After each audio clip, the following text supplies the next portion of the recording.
I think we can probably get started. So I'm going to start sharing my screen.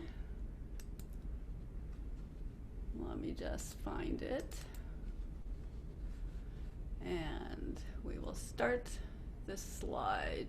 Oh, actually, before I get too far into this, I must apologize. I know in the description I said that at the end of this I would also talk about some other censuses that you can explore while waiting for the 1950 release. However, I don't think we're going to have time for that because it turned out there was a lot more in this than I was thinking. So we'll have to save that for another presentation. But I will recommend that if you can see it back there, William Dollarhide has a book about census substitutes, which I really recommend. We have it at the library. And he's got a lot of ideas of things, censuses and census-like records that can really help you fill the gaps in your genealogy. Okay, let's get started on today's topic, which is the 1950 census. So this is really exciting census because, first of all, some of us might be in it. I hasten to say I'm not in it. I am way too young for that, but I will be in the next one. But even if you aren't in it, probably your parents or your grandparents, or depending how young you are, maybe your great-grandparents at the very least, will be in this census, and you're going to find out some interesting things about them as we do in every census. So the release of this census will be April 1st, 2022. They will be releasing all the actual records, which were microfilmed in 1950 or shortly after, and have been digitized. So they will be available digitally. Anybody can look at them. The National Archives says they're going to have a dedicated 1950 census website. I don't know yet where it is, so I couldn't put it up. But I'm sure that if you just go to the National Archives web page, when we get close to that time, there will be a link there. Family Search is they already have a page where I think the 1950 census is going to appear. It's on the screen. Ancestry, the same. They also already have information about the 1950 census, and I'm pretty sure that it will be all over the place once April 1st comes around. MyHeritage, I don't find anything, and Find My Past, I don't find anything, but maybe they'll get on the wagon once we get a little closer. So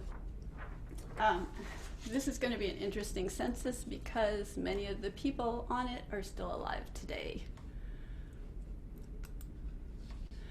So before we plunge into it, let's just do a quick overview of the U.S. federal census.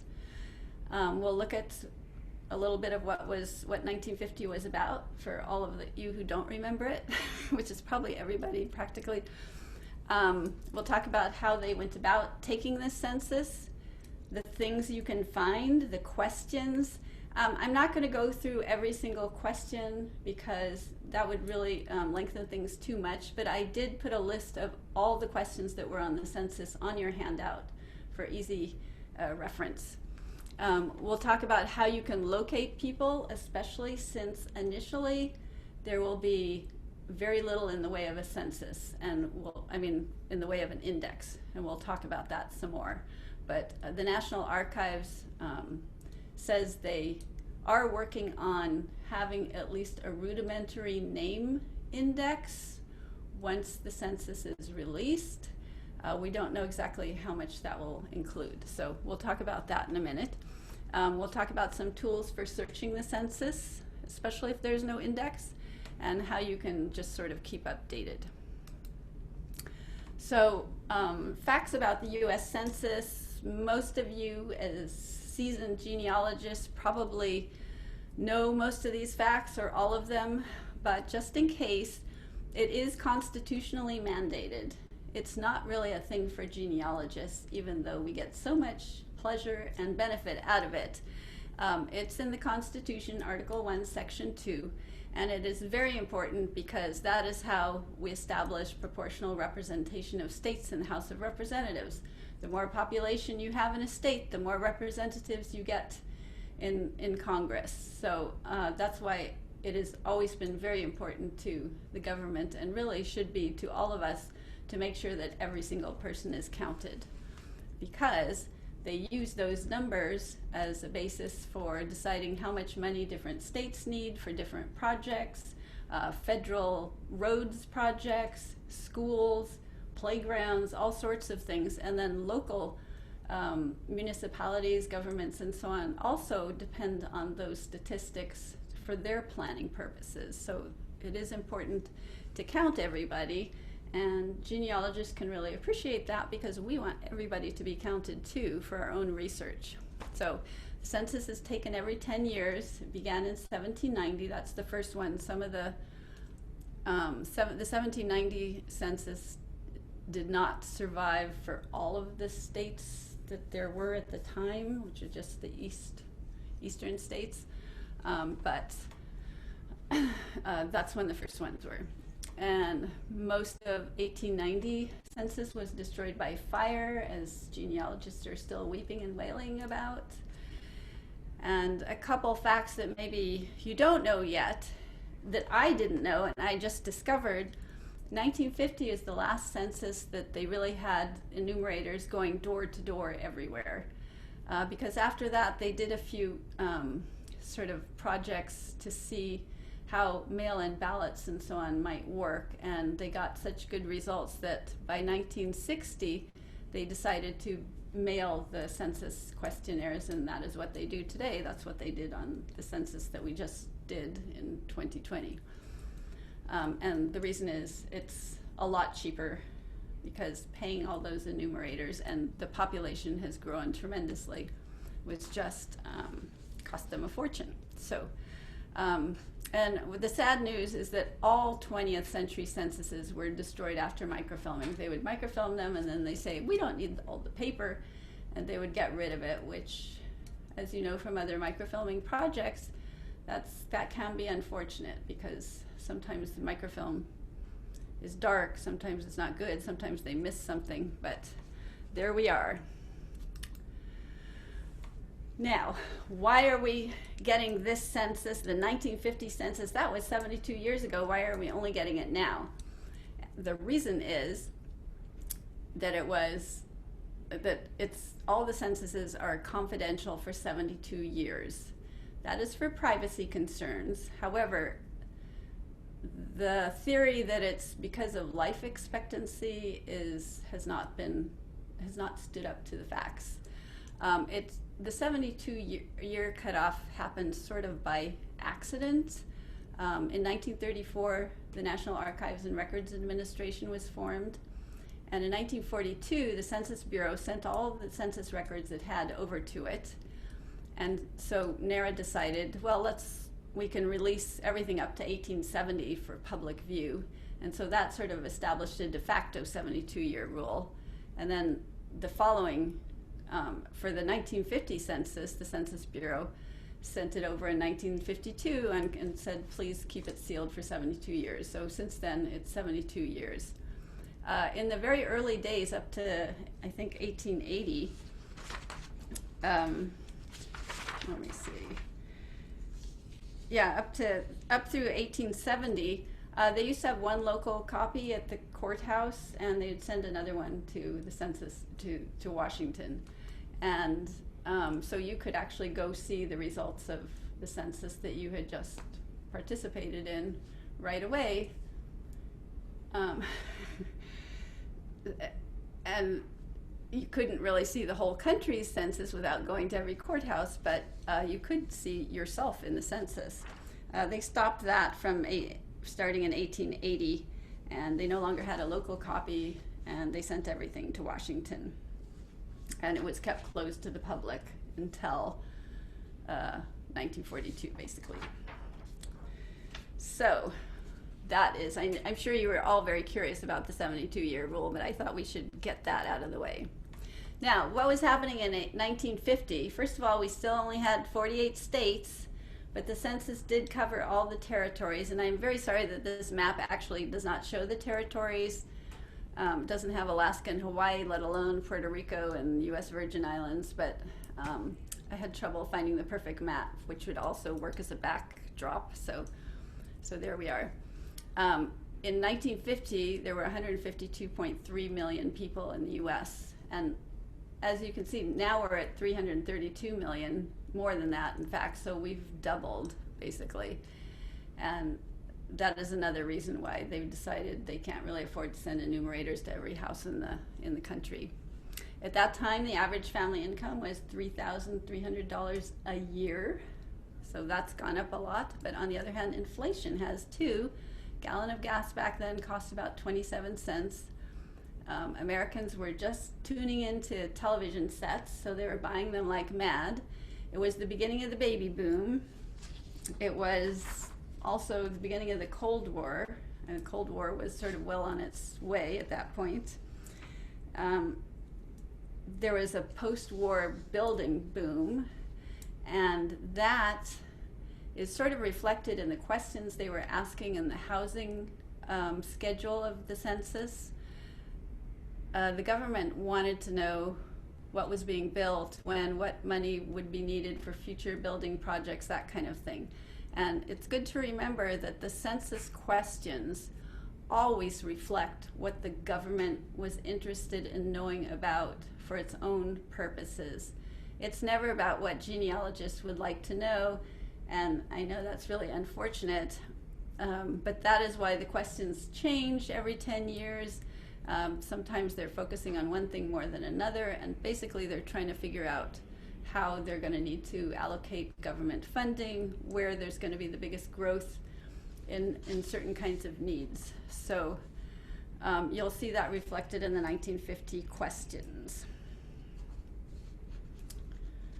And although that income doesn't seem much, it had basically doubled since 1940. So. All right, so now let's talk specifically about the 1950 census. Census Day was April 1st, 1950. It was the 17th census of the United States. The goal was to count every person who was alive on that day at their usual place of residence. So a baby who was born April 2nd would not be included in that census, even if the enumerator didn't get around to that family's house until the end of April. They had to count just who was alive on that particular day. The same way if somebody died the day before, which is bad luck, they also wouldn't be included. They did change a few of the rules about how to count people.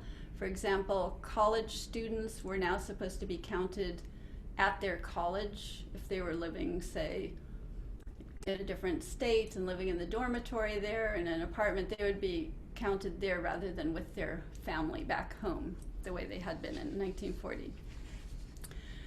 And if a baby that was born in a hospital across the state border would nevertheless be counted with their family rather than at the hospital. I mean, we'll get to how you can know exactly what they were counting when we look at the enumerator's handbook, which is very detailed.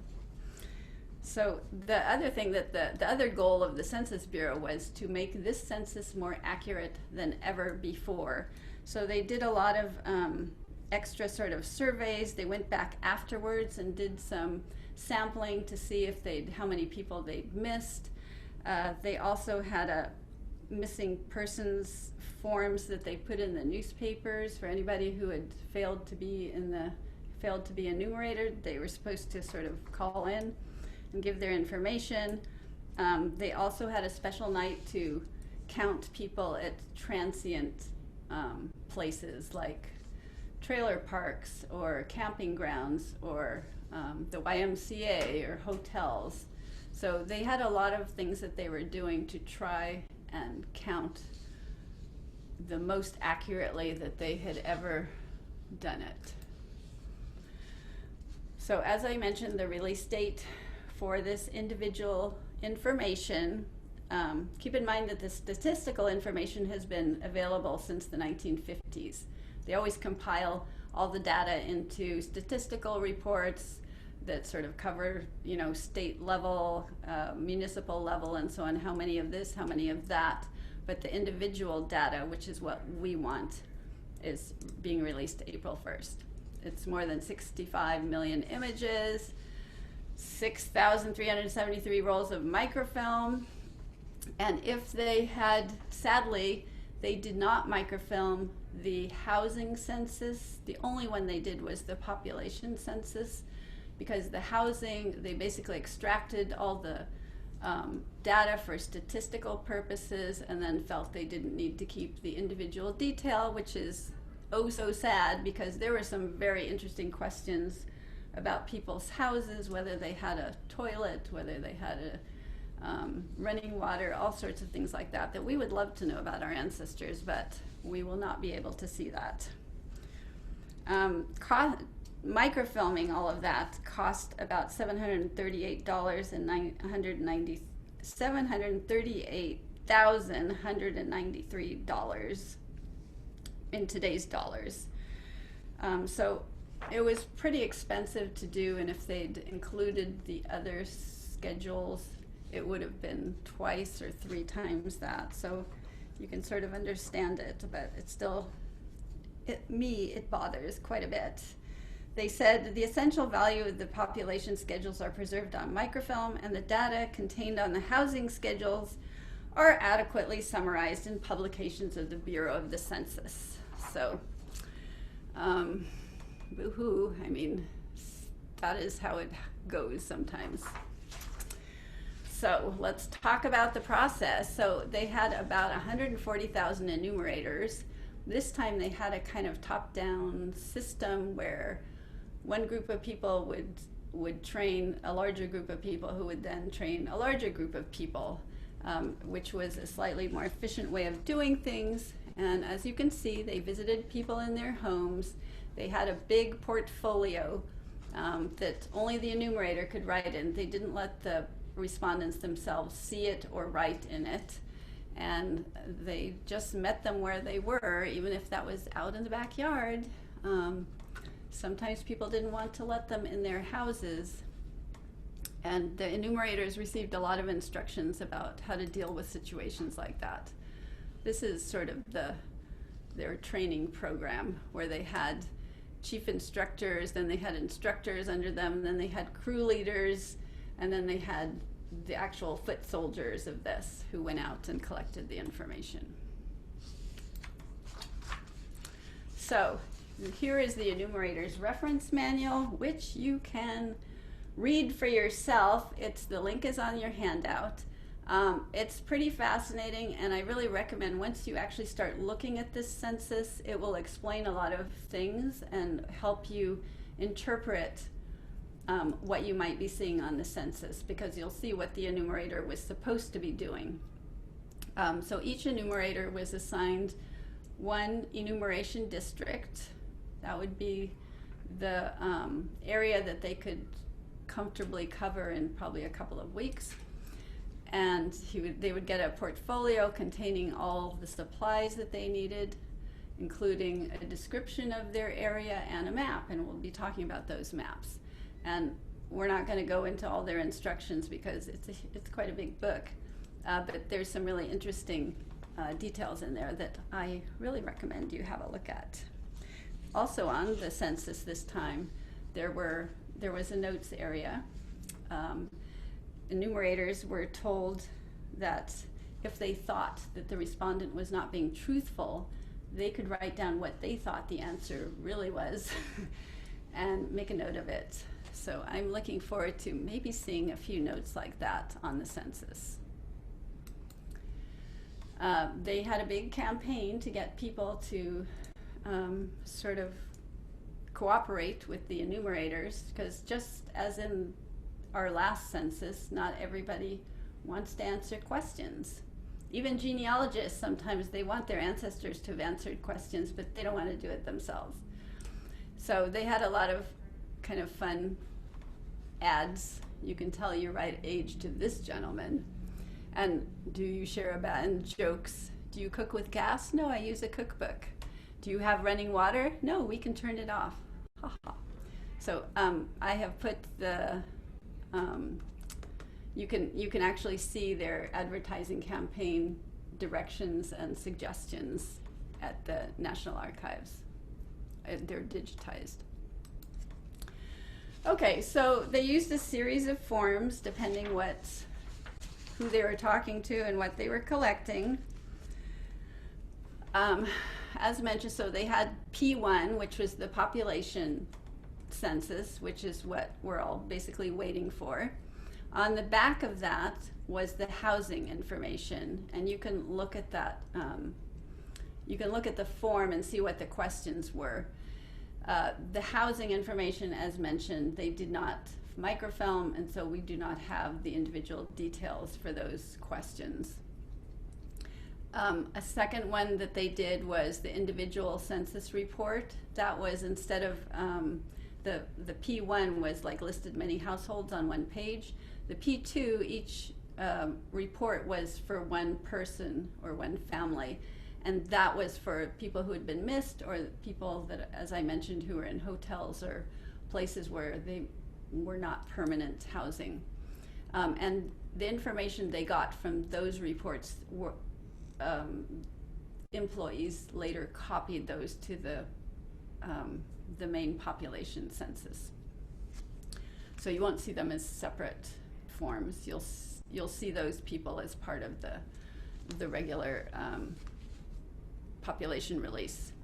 And then another super cool thing, which I really wish they had kept, were the infant cards, Form P3. I don't know how well you can see the details on this, but they used those, they filled out one of those for every infant who was born from January through March of 1950. So every infant who had been born that year. And it asks all the information that you would usually find on a birth certificate, except sometimes we can't find a birth certificate. So it is a great pity that they did not keep these. They did not microfilm them, and they destroyed them. They were really a means of sort of checking up and seeing if infants were being missed on the general schedule, or if they were being counted twice, or all sorts of things. They were just to sort of ensure accuracy and check up on how accurate the count was. And then there was another, there were actually quite a number of forms, but another one was a cruise of vessels report, where they would send this form to the captain of a ship, and he would fill it out for all the crew members, and they would return that. And most of that information was also copied to the general population census, usually for the area either where the ship was docked or where the ship was out of, and some of that information has probably just been lost because we don't have the original reports anymore. Yeah, either the vessel's home port or the port where it was on April 1st, 1950. There were Indian censuses, and those will be released as separate reports. Native Americans who are on reservations basically appear in two places, on the reservation reports and also on the general reports. So if you have Native American relatives, it's going to be good for you. So here is a copy of the census schedule.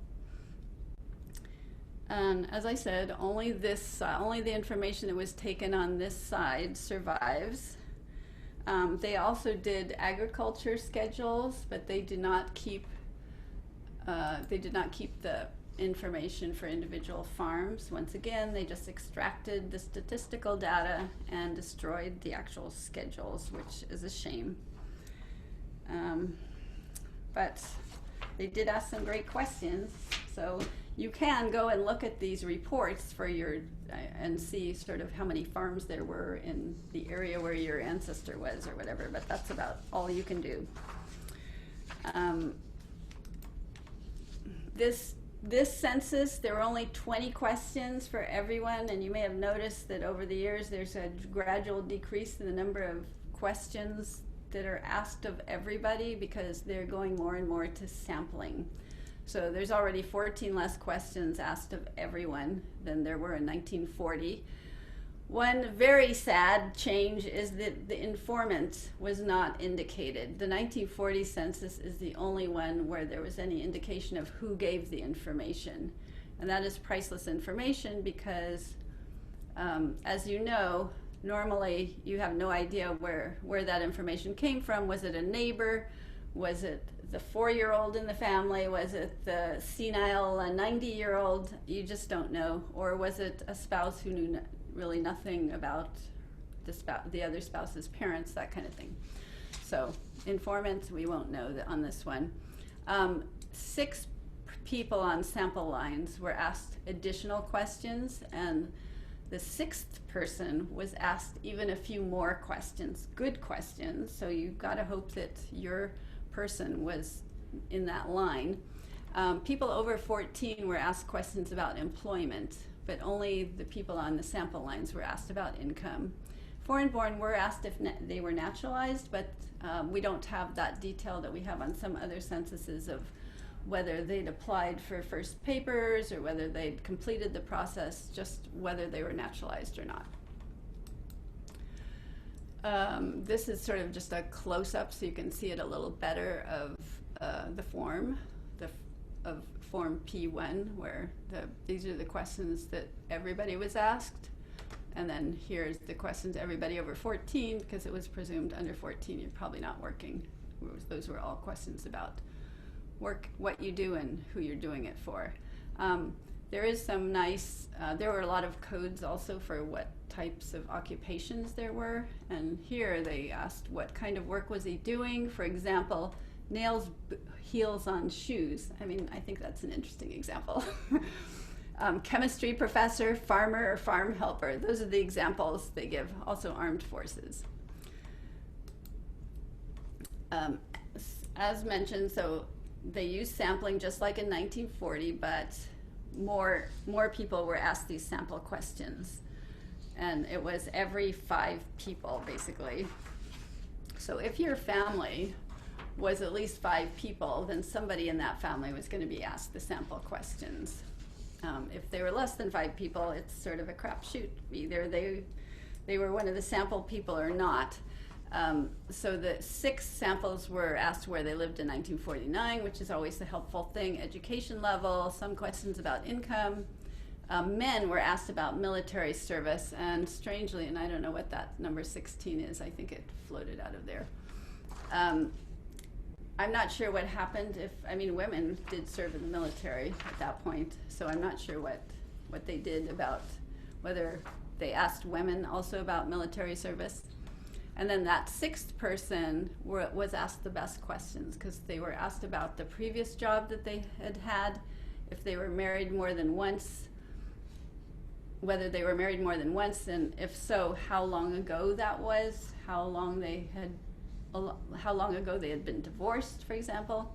And then if they were female and ever married, because I guess they didn't want to know about people born out of wedlock, but if they were ever married, how many children the women had. And that's a question that we had on the 1900 census, and it's one that's very helpful to genealogists. So here's what the sampling part looked like, and you can see it was line 4, 9, 14, 19, 24, 29 were asked those different questions. And they were also asked what country their parents were born in, what was the highest grade of school they'd been in, all sorts of questions that are really, helpful in our genealogy. So when where am I going? Okay, so when those digital images are released, we're going to see all of the population schedule. So continental U.S., the territories of Alaska and Hawaii, American Samoa, Guam, Panama Canal Zone, Puerto Rico, and U.S. Virgin Islands.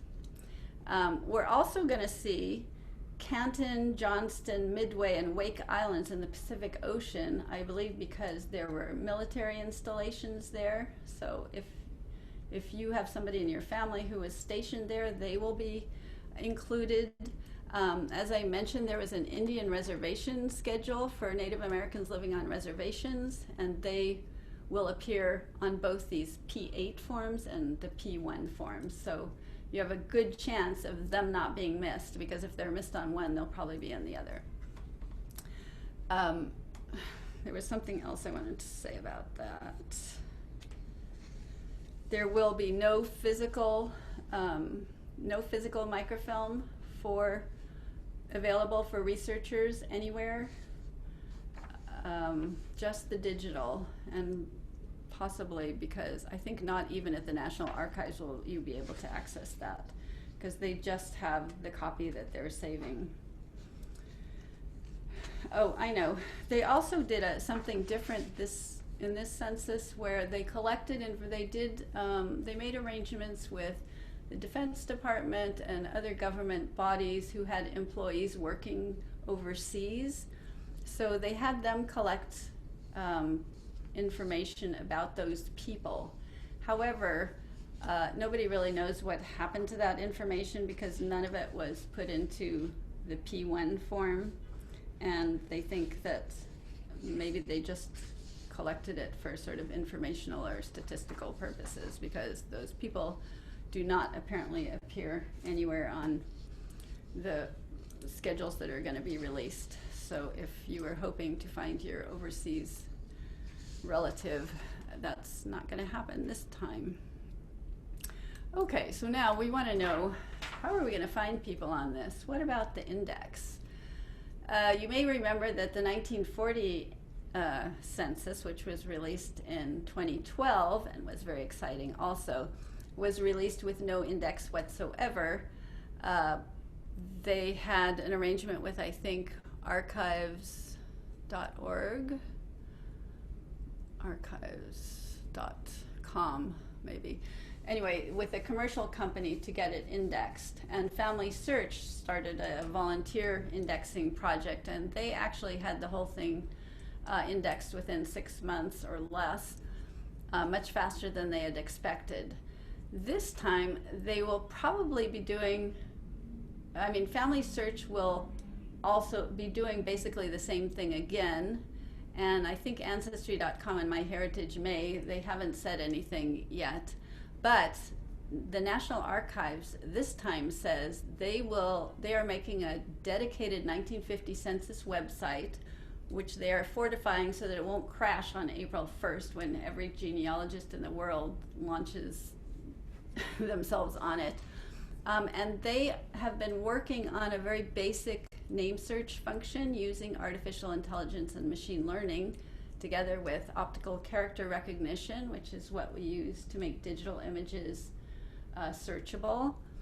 And it will also include a transcription tool, something like what you may have seen on Ancestry, where if you see something that you think is a mistake, you can submit a correction, which will also become part of the database, so that if somebody searches on that name, it will come up.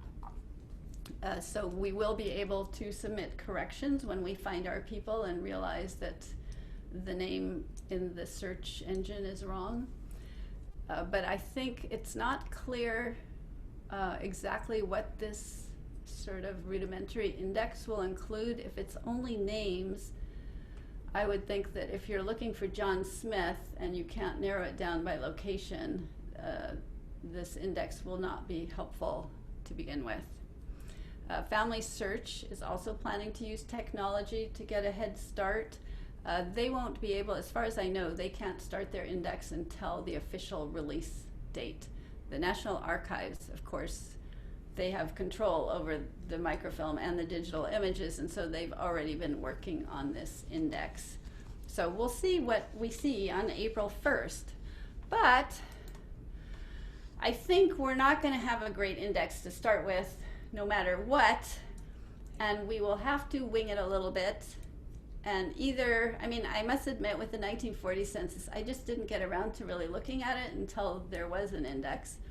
And that may be your case too. We waited this many years, 72 years, So we could probably wait a few more months. But I know that after I've done all this work on this, I'm kind of really eager to find somebody on it. And you can do that. You don't have to wait for that index, at least if you have a little bit of information about the person you're looking for.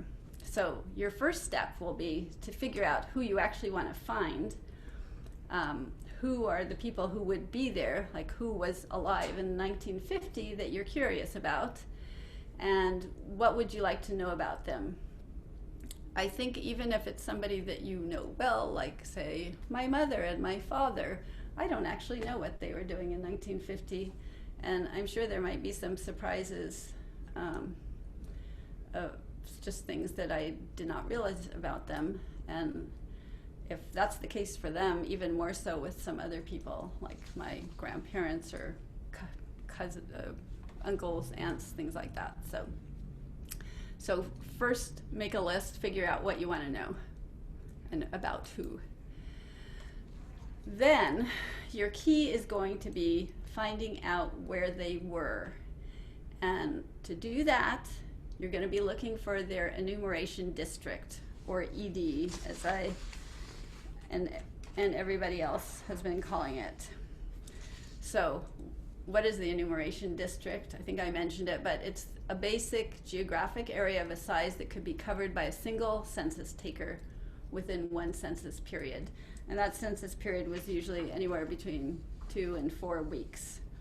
So most enumerators got 1 district. Maybe if you had an easy district, you got 2, or if you were super industrious.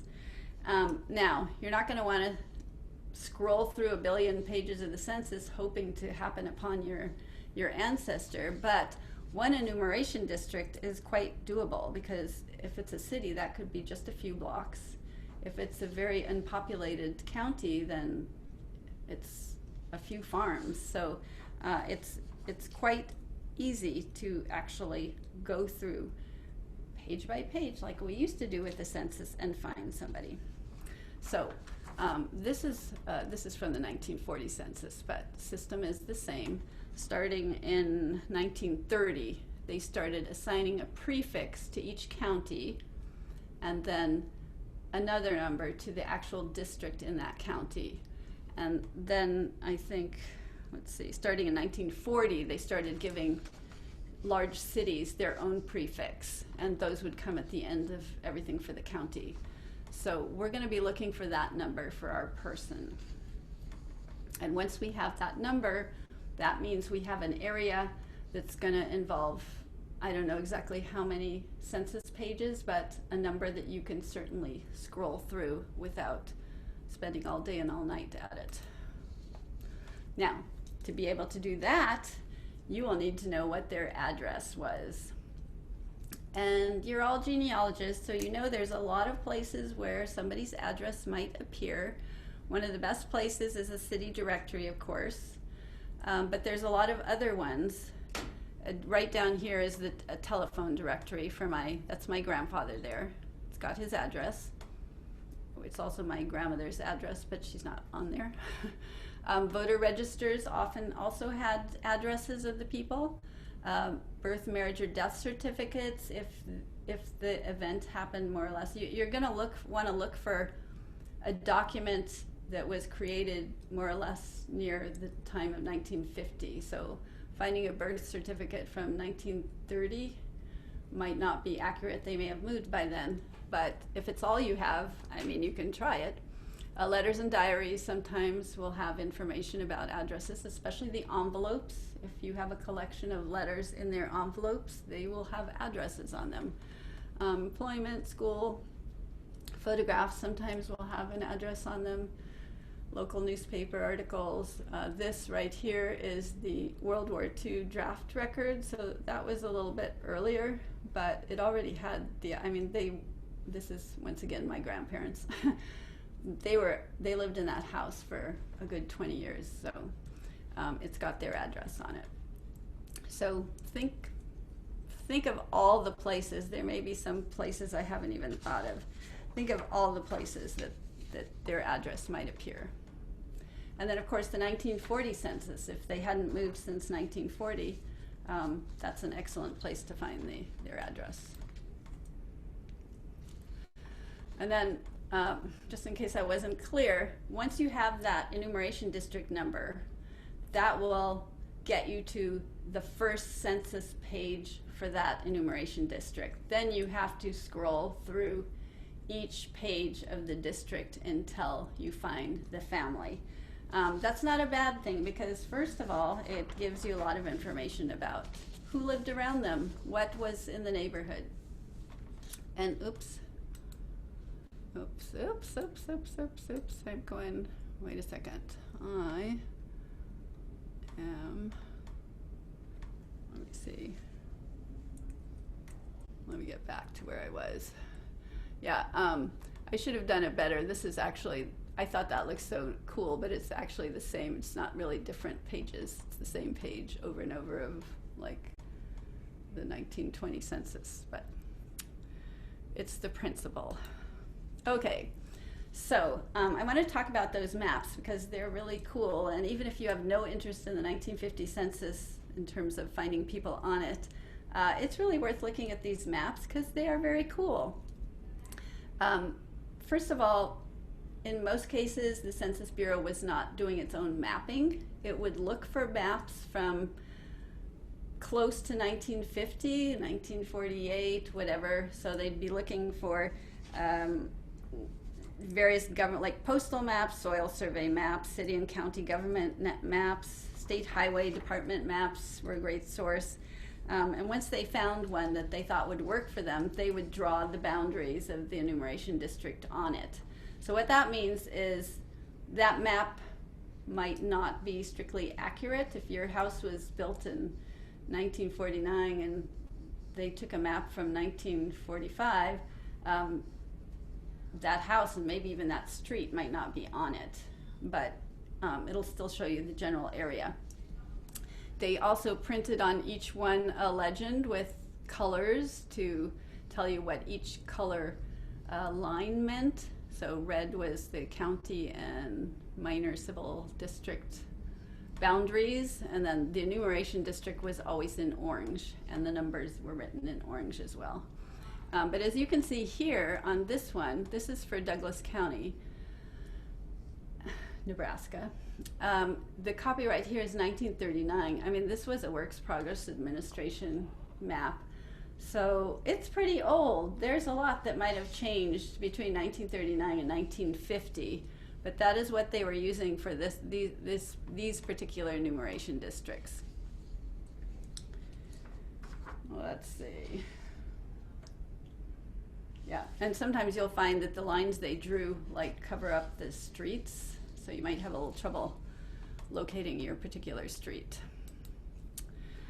Just to show you, so the difference that there might be in enumeration districts. So this is Loup County, Nebraska, which doesn't have a lot of people in it. And you can see that the enumeration districts are really large, and basically it looks like they've followed the contours of the townships. So each township is its own enumeration district. But here for Los Angeles County, you see how tiny those districts are because there were a lot of people there. So a district there might just be like 4 or 6 blocks. So either way, they are pretty searchable. Now, the enumeration maps and the descriptions are digitized, and they are at the National Archives, and there was no privacy restrictions on them, so they've been available for some time. The only reason they weren't available right away is because it takes quite a while to digitize everything. And I'm not sure they've done all of them, but they do have more than 8,000 available, which you can find through the catalog. I'm going to tell you a much easier way to do this, but just so you know, you can find them this way.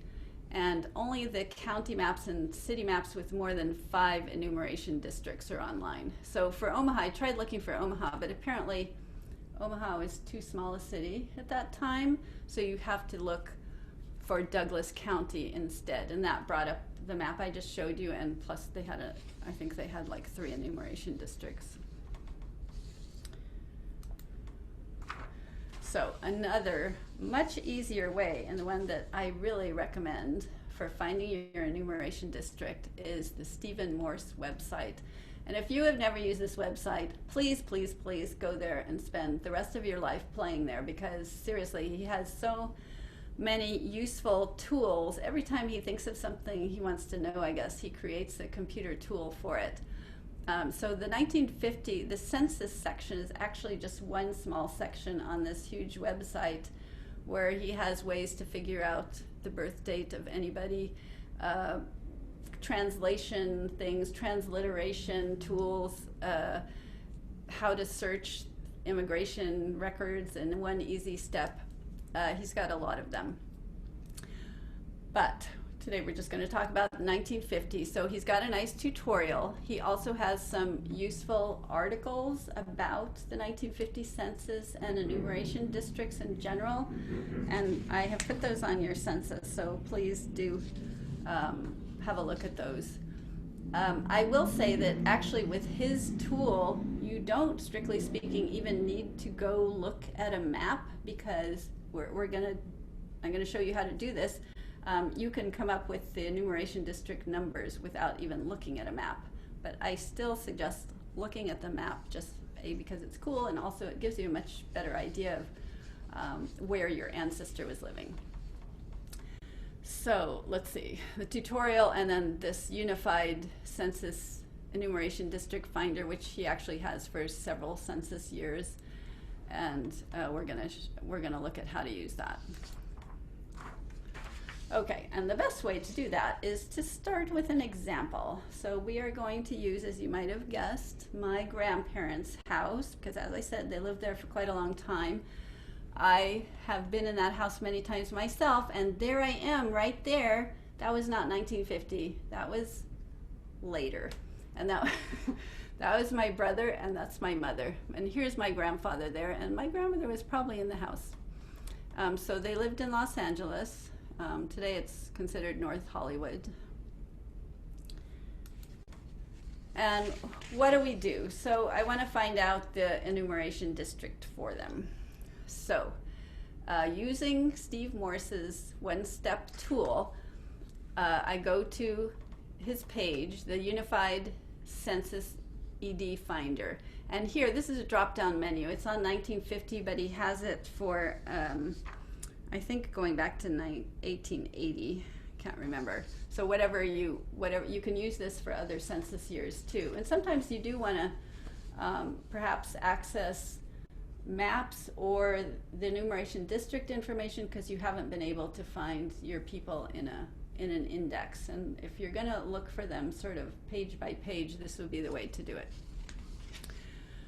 So here we're going to put in the state, California, county, Los Angeles, city, Los Angeles. I could at that point just see all the enumeration district maps for Los Angeles County, but there are an awful lot, because even in 1950, Los Angeles was very big. So I don't want to do that.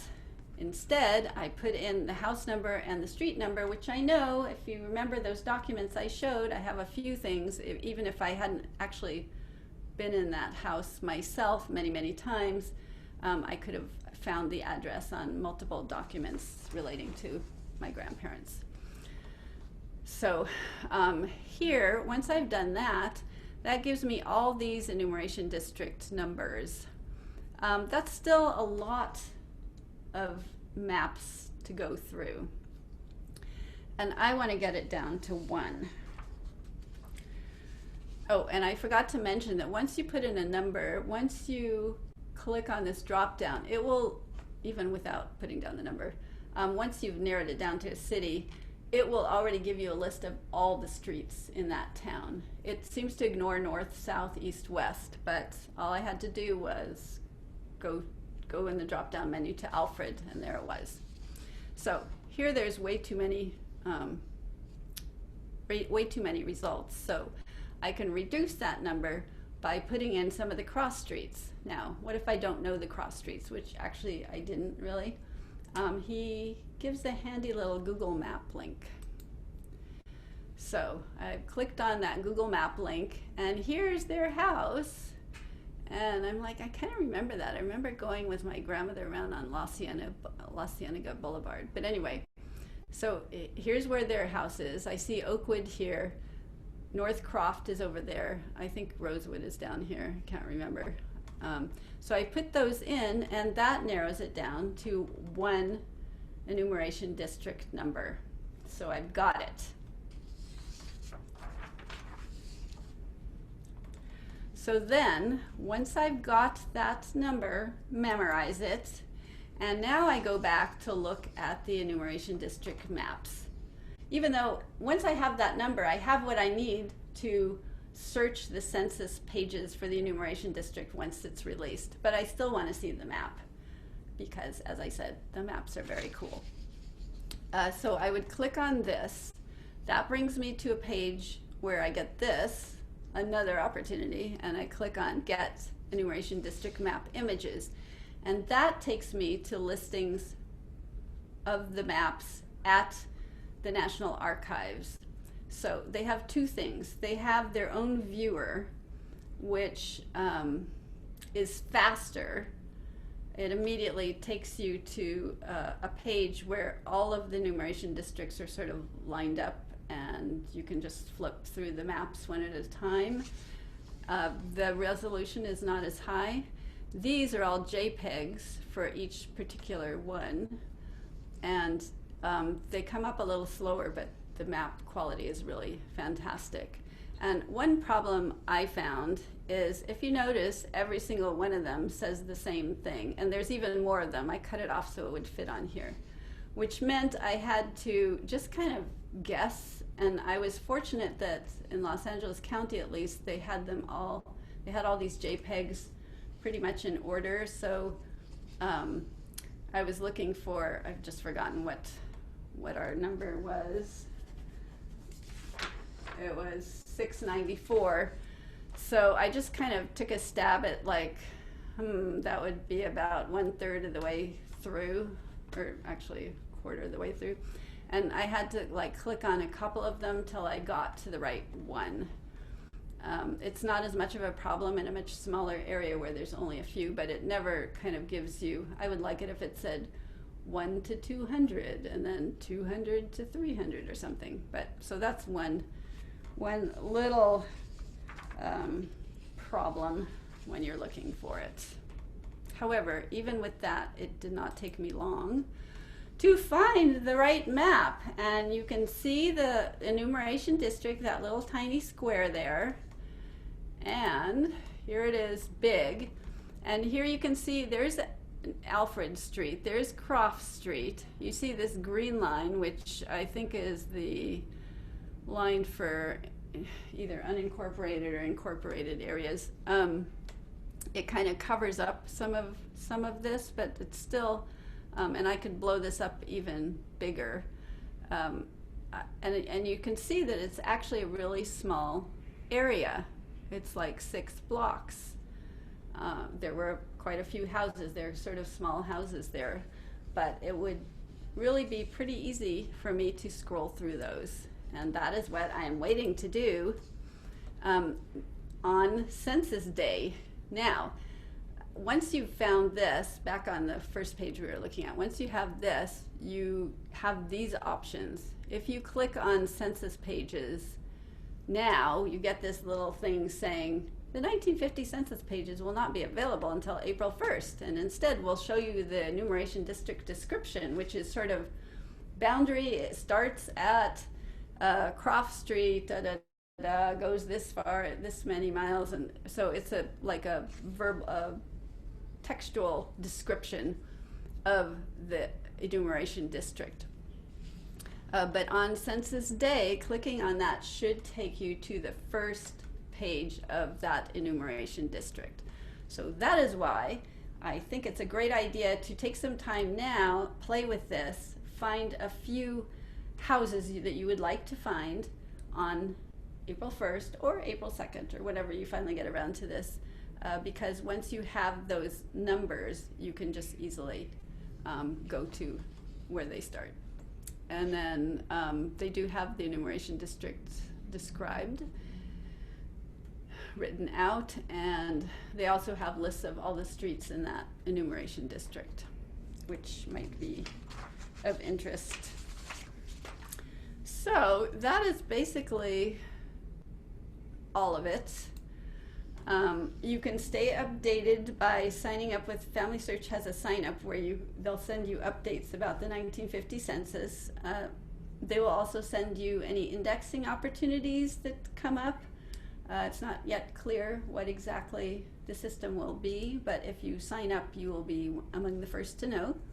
And then I didn't really find anything too specific from the National Archives, but History Hub, which that is on your handout too. History Hub has a citizen archivist page where you can do a lot of indexing and transcription there, and I'm pretty sure that that is where you're going to see any opportunities arising for the 1950 census. Anyway, on April 1st, we're all going to be talking about that, so there's going to be no trouble finding what you need to find. I would also, this is just sort of skimming over the main points of all this, but really take a look at the Enumerator's Handbook and some of the other materials that they have at the National Archives and also at History Hub. The blogger who writes that goes into detail about a lot of the different topics of the 1950 census, and it's quite fascinating. So that is it for tonight. Do you have any questions? And I will stop sharing my screen.